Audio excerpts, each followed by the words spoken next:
Hello, my name is Matej. I'm a senior product designer on growth here at GitLab, and today I want to talk about the new user onboarding strategy that the UX team here on growth has been working on for the past few months. And I want to start with why I felt we needed a strategy like this, and the main reason for it was so that we don't just focus on the metrics and the KPIs, which in the past sometimes led to conducting one small experiment after another, but and possibly even without a vision of what we're trying to achieve. But instead, we wanted to come up with an optimal user experience in balance with the business goals and then break that down into small experiments, which is the opposite approach. I also felt we needed a better coordination among the four growth teams because we all work on the new user onboarding now. In the past, we worked on separate areas of growth. And there was a rare case where product designers actually outnumber the product managers on our team at the moment, and we felt it's a great opportunity for UX to take the lead a bit more. So the new user onboarding is made up of three main parts. And I'll open the image separately so we can see it better. And it's the start, the first mile, and continuous onboarding. The start is just where do our users come into this flow of signing up and into the onboarding, which is which landing pages they land on and how can they proceed then to sign up. The first mile is the sign up flow itself and then showing the value of GitLab. And the final part is the continuous onboarding, where we actually start to teach our users how they can use GitLab, how they can set up features.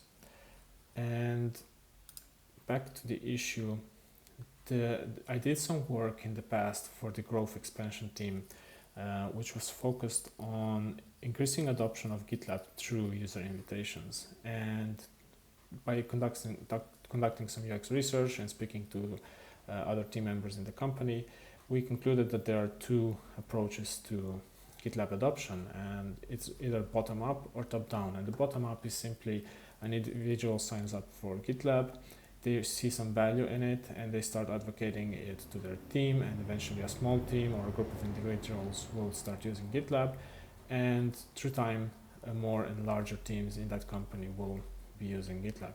The other one is the opposite, of course. Usually it's a case where the company leadership decides that they need a better DevOps solution, and they dictate basically that a pilot team will need to test these different DevOps solutions, and GitLab is usually among these tools that are tested. And if the pilot with GitLab is successful, the adoption will spread to other teams, and sooner or later most individuals in the company will be using GitLab. And this work helped shape the three scenarios of the new user onboarding, which I will open here in Miro so we can see them better. So the three scenarios are: a single person explores GitLab, the second one is multiple people try a pilot project on GitLab, and the third one is a company-wide GitLab adoption. So the first one is, the persona is usually a dev lead or even a software developer. The likelihood of the three scenarios is the highest, so I rated it 5 out of 5. But the interest level at this stage is quite low, right? They're signing up, they don't know yet what they will see. I outlined the user goals and key onboarding areas and our goal as well, and some timeline and key moments in the user onboarding. And then the second scenario is multiple people trying a pilot project on GitLab, right? So usually it's again a development lead, a couple of software developers, or maybe even a DevOps engineer. The likelihood by default is quite low, but the interest level for those that get to this scenario is a bit higher. Again, I wrote out the user goals, our goals, key onboarding areas. I won't go so much into details here. And then the last one is company-wide GitLab adoption. We see a larger group of people adopting GitLab, possibly even product managers, project managers, designers, and people like that. The likelihood by default is quite low for this to happen, but for the teams that get to this level, the interest level should be quite high, right? At this point, they're sold on it. Again, user goals, our goals, key onboarding areas, actions required. But here's the most important part of these scenarios. Here they are mapped in a chart comparing the likelihood and interest in GitLab. And we can see that, yeah, that scenario 1, the interest in GitLab is quite high, but the likelihood out of these 3 is the highest one. But here's the tricky part. If we do scenario 1 really well, if we design like a really good experience that signs up users relatively quickly and then shows them the value, it will increase the interest in GitLab, and with that, the likelihood of scenario 2 and scenario number 3 will increase as well. And it's the same for scenario number 2. If we do that experience really well, if they learn how to use GitLab, how to set up features and stuff like that, the likelihood of scenario 3 happening, the likelihood increases basically again. So that's in a way, the overview part of the strategy work that we have been doing. And now I will go more into the first mile, which is the one that I'm focusing on.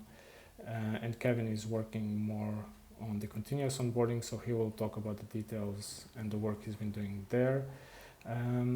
So the first mile part is basically, as we said, right, this sign up part, and then showing the value of GitLab.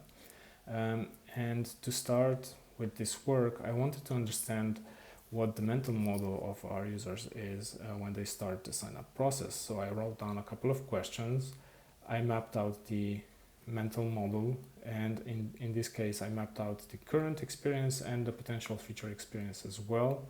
Yeah, you can see here existing steps and possible future steps. I also added icons mapping out the steps that should be completed by the user on their own, but they can't, and some of the crucial areas can't be explored by the users, which is like merge requests. They just can't start a merge request from an empty state page. And I also mapped out the possible aha moments. So see how code reviews work and see widgets on a merge request, right? This map helped me identify the 3 goals that I believe we should focus on with the first mile part of the new user onboarding. And these are that it should take less than 10 minutes to complete. Users should understand the groups and the projects, how they're structured, how they work, what the relationship between them is, and they should get some code into GitLab so that they can start exploring features, right? And the 3 key steps to get there are they should see how they can collaborate on code. So they probably should interact with the merge request feature.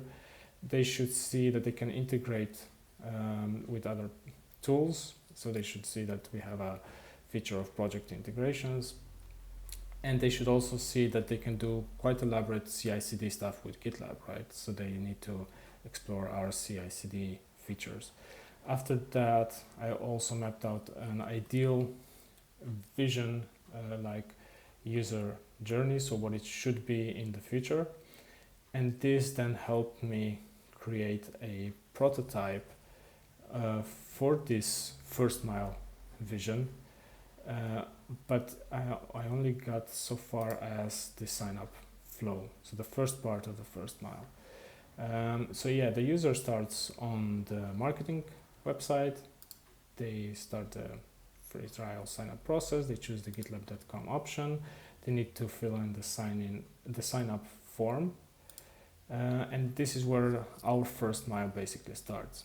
So we're asking them about their role and why they're signing up for GitLab. Is it just them or is it a company signing up for GitLab? We want them to create a project, and for them to create a project, we also want them to create a group, because in this way they understand right away, okay, projects belong into groups because they will see it by the URL. And then they need to fill in some extra information to start to activate their free trial, basically. After that, they need to confirm their email. So we are considering improvements to all these pages. Confirm the account. And we're also considering improvements to this final sign in page, which at the moment is the default one with all the extra information on the left side and some information below it. We want to clean that up and pre-fill their email as well, so that they just need to input their password and click sign in, and then this part of the first mile is done. Then comes the second part, right? Showing the value of GitLab, which we haven't started working on yet, but we have two main ideas. One is we could create like a sandbox project for them, where they could interact with existing merge requests, they could see pipelines in actions, they could see project integrations being set up already, stuff like that. And the other one is improving the project overview page. So that currently looks like a simpler option, and possibly with an option that could have a bigger impact, because right after this step of signing in, we could drop them into their project that they just created, so on the empty stage project overview page. And if we do the improvements well on that page, we could show and tell them with a project in GitLab, you can set up project integrations with tools like Jira, Slack, and similar. You can set up pipelines, you can collaborate on code through merge requests, you can create issues, so you can manage projects, epics, everything, right? So we'll see, we are thinking that we'll start the work on these ideas in this milestone, towards the end of this milestone, and possibly in the next one or maybe even two milestones as well. And to conclude, I want to share some of the results that creating this strategy enabled, basically. And the main result that we're seeing is we got the buy-in from the product managers and other stakeholders in the growth team. So that's really good, because the UX team in growth is actually, as we said, taking the lead on it. And we're also seeing better collaboration among growth designers and product managers as well, which leads to better coordination among the 4 growth teams, because we all now work on the same experience. We need to be better coordinated, right? And it also helps us coordinate with other teams outside of growth, so we can share our results, learnings, and get feedback from them. And currently we're working closely with Create and Verify, because we're trying to increase the adoption of these stages. And in the future, maybe we'll after we design the new user onboarding in a way that it's in a really good shape, we'll possibly move to increasing adoption of other stages as well. That's it for the new user onboarding strategy overview and the first mile flow, which is the part that I'm focusing on. And Kevin is focusing more on the continuous onboarding, so he will talk more in details about his work there. And that's it. Thanks for watching.